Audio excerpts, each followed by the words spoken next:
12 ম্যাচে 8 point, play of খেলতে মুম্বাইয়ের সামনে কোন সমীকরণ?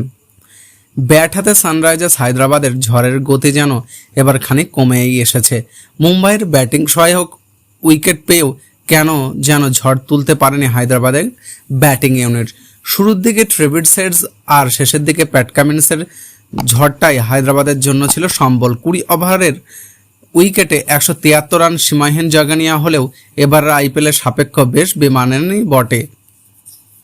এরপরে অবশ্য জয় পেতে বেগ পেতে হয়েছে মুম্বাই ইন্ডিয়ান্সকে। 9 রান করেছেন ঈশান কিষান, 4 রান করেছেন রোহিত শর্মা। তবে টি-20 নাম্বার 1 ব্যাটার সূর্যকুমার যাদব একাই ঘুরিয়ে দিয়েছে ম্যাচটা।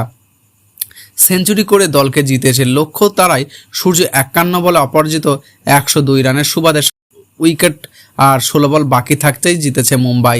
এ জয়ের আইপিএল পয়েন্ট তালিকায় তলানি থেকেও 9-এ উঠে এসেছে হার্দিক পান্ডিয়ার দল। গুজরাট টাইটান্স এখন আছে 10-এ।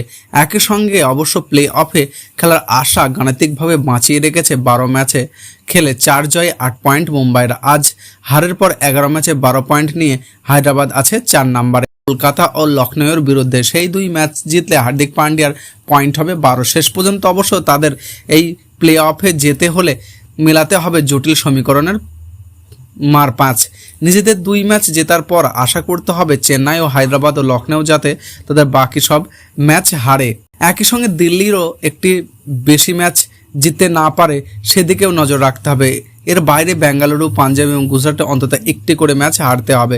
শুধুমাত্র তা না হলে রান রেটের বিচারে মুম্বাইয়ের প্লে অফে ওঠার একটা সুযোগ থাকবে, কিন্তু প্রতিটি দলের নিজেদের মধ্যে খেলা থাকায় সেই সম্ভাবনা নেই বললেই চলে। আর সবশেষে 3 আসরে 14 পয়েন্ট নিয়ে কোনো দলই প্লে অফ খেলতে পারেনি। গাণিতিক আশা বেঁচে থাকলেও মুম্বাইয়ের আইপিএল আসর তাই প্রায় শেষ বললেই চলে।